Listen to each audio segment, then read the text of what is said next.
अब जैसे आप लोगों ने भी वाणी सुनी होगी गरीबदास जी की, खंभ पार कर आए सतगुरु खंभ पार कर आए, मात पिता कुल कौन तास के, ना किने जननी जाए। कोटि कला कल धूत पुरुष की, गाजत है राम राये, प्रथम तो बैराह भय है, अक्षव ठुकराए।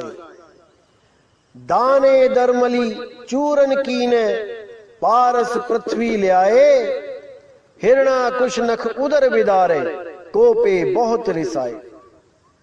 तो देखिए यहां पर उन्होंने साफ कह दिया कि खंभ फाड़ के आए सतगुरु खंभ फाड़ के आए, कि वो कबीर साहब ही खंभा फाड़ के आए।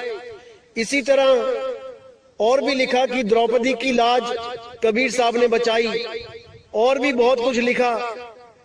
लेकिन ये सब लिखने का कुछ उद्देश्य था भाई, ये सारवाणी नहीं है। अगर आप ये मान के बैठ जाओ कि खंभा फाड़ के जो निकला वो कबीर ही था, तो कहां से सिद्ध करोगे कि कबीर साहब दया का सागर है? फिर तो वो किसी का पेट भी फाड़ सकता है, हजारों जीवों को मारा वहां है नरसिंह अवतार ने, फिर तो कबीर साहब जीवों को मार भी सकता है। अरे जब 52 बार मारा गया तब तो उन्होंने पलट के कभी वार किया नहीं, वहां पर कैसे किसी जीव को मार सकते हैं सतगुरु बंदी छोड़? इतनी भी बुद्धि नहीं लगा पाए, इतना भी विवेक नहीं जगा पाए, और इन अधूरे गुरुओं के कहने मात्र से उस खंबे को फाड़ने वाला जो काल का अवतार था उसको सतगुरु कबीर साहब घोषित कर दिया। हैरानी होती है मुझे कि उन गुरुओं को यही नहीं समझ में आया कि सारवाणी और असारवाणी क्या होती है। सारवाणी अलग होती है भाई, उसमें से सार निकालना पड़ता है, और असारवाणी होती है नादान शिष्यों के लिए, जैसे धर्मदास जी के लिए लोक बताए कि सतलोक में ऐसा होगा वैसा होगा, ताकि धर्मदास जी का मन बैकुंठ लोक से छूट जाए, ब्रह्मलोक जाने से मना कर दे। इसीलिए साहिब ने बोला, ना कहीं आना ना कहीं जाना, आपे में आप समाना, शब्द में शब्द समाना। इसीलिए बोला। तो क्या कहते हैं अगली वाणी में देखिए गरीबदास जी, तब आपको समझ में आएगा कि सारवाणी और असारवाणी क्या होती है। आइए देखते हैं। तो अपने ही ग्रंथ साहब में पेज नंबर 797 पर साफ लिखा है, साधो अविगत रूप अपारा हो, आसन असतल नहीं तास के, है माही पर न्यारा हो। अब यहाँ पे साफ बोल दिया कि अविगत रूप, वो रूप जो किसी को नहीं पता, वहां कोई नहीं पहुंच सकता। अविगत, जहां पर किसी की गति न जा सके। अविगत रूप अपारा हो, आसन असतल नहीं तास के, वहां कोई आसन नहीं लगा भाई। कोई सोचे वहां सिंहासन पे परमात्मा बैठा है, ऐसा नहीं है। आसन असतल नहीं तास के, माही पर न्यारा हो, है माही पर न्यारा हो। यानी वो इस घट पे ही है, इस शरीर के द्वारा ही मिलेगा, लेकिन इस घट में होता हुआ भी इससे न्यारा है। ये भेद है। कैसे प्राप्त होगा? केवल और केवल भेदी सतगुरु से प्राप्त होगा, कि वो कैसे घट में होता हुआ भी घट से न्यारा है। ये तभी पता लगेगा भाई जब किसी भेदी गुरु की शरण में जाओगे। अब आगे साफ लिखा है, नरसिंह रूप धरे नहीं सतगुरु, नहीं 52 अवतारा हो, हिरण्याकुश के उदर बिदारे, यहो माया विस्तारा हो। कि नरसिंह रूप का जो लोगों ने बोल दिया कि कबीर साहब का रूप था, वो नहीं था। नरसिंह रूप धरे नहीं सतगुरु। समझ जाओ इस बात को मेरे भाई, समझ जाओ। जो अभी भी नहीं समझेगा वो कभी नहीं समझेगा, क्योंकि मेरे भाई समझने के लिए बात है जरासी, नहीं तो 84।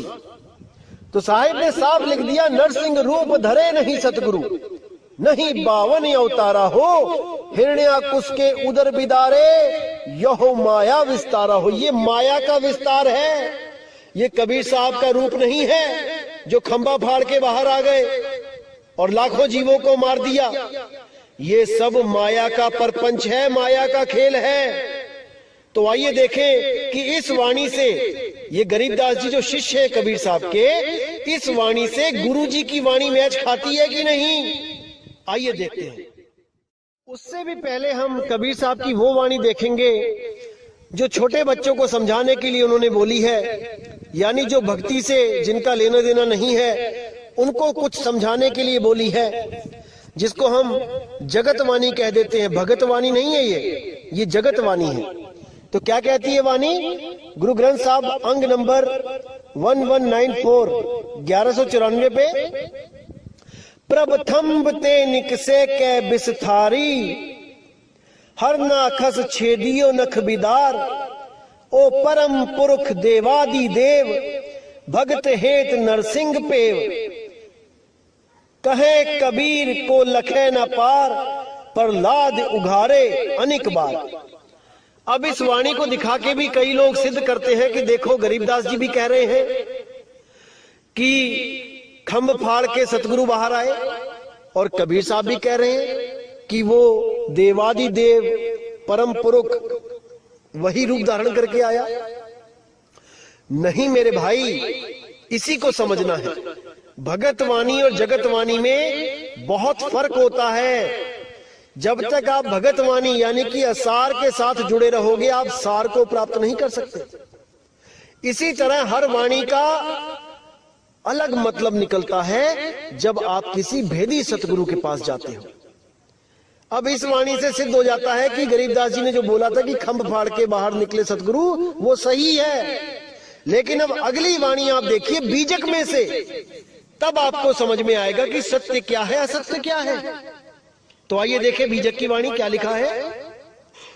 संतों आवे जावे सो माया, साफ कर दिया साहब ने कि जो आए और जाए वो माया है। संतों आवे जावे सो माया, है प्रतिवाल काल नहीं वाके, ना कहूं गया ना आया। जो परमात्मा है असली, वो कहीं आता जाता नहीं है। वो अचल है, अबोल है, अडोल है, अकह है, अनाम है। का मकसूद मच्छ कछ होना, संखा सुर न संहारा। है दयाल द्रोह नहीं वाके, कहूं कौन को मारा। कि वो तो दयाल है, वो किसको मारेगा। और जो ये सोचता है कि वो किसी को आके मारता है, तो उससे बड़ा मूर्ख कोई नहीं। वो किसी को नहीं मारता भाई। तो आगे साफ कह दिया, ये सब काम साहिब के नहीं, झूठ कहे संसारा। खंभ फार जो बाहर होई, ते ही पतीजे सब कोई। हिरण्या कुस नख उदर बिदारे, सो करता नहीं होई। बावने रूप बलि को जाचे, जो जाचे सो माया। बिना विवेक सकल जग भर में, माया जग भर माया। बिल्कुल साफ कर दिया साहिब ने कि जिसके पास विवेक नहीं है वो इस जग में भरमता ही रहता है। उसको कोई ठौर मिल ही नहीं सकता, क्योंकि एक तो विवेक कम है, ऊपर से कोई विवेक दे तो उसको अपना दुश्मन समझ लगते हैं, उसको दुश्मन समझने लगते हैं। यही उनकी पतन का कारण बनेगा। अगर सत्य के पुजारी हो मेरे भाई, तो सत्य को सुन के सत्य से प्रेम करना सीख लो। अगर सत्य को तज दोगे तो यहीं धक्के खाते रह जाओगे, यहीं भरमते रह जाओगे। जान पूज सांची तजे। अगर कोई भी जानबूझ के सत्य को तजता है तो उससे बड़ा खुद का दुश्मन नहीं है उसका कोई। वो स्वयं का ही नाश करेगा। इसीलिए साहिब ने बोला कि शब्द विवेकी पारखी, सो माथे का मोर। गुरु मेरे सभी बड़े, अपनी अपनी ठौर। कि बहुत गुरु मिलेंगे संसार में, लेकिन वो शब्द भेदी गुरु नहीं मिलेगा।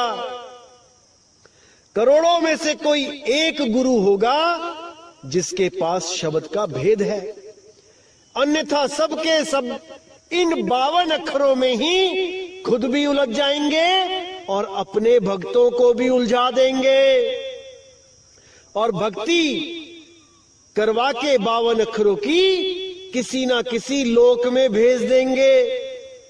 फिर उसी लोक से वापस यहीं पर आके जन्म लेना पड़ेगा और पता नहीं कौन सा जन्म मिले, कुत्ता बिल्ली बकरा हाथी घोड़ा, कोई ठा नहीं मिलेगा भाई, कोई रास्ता नहीं मिलेगा।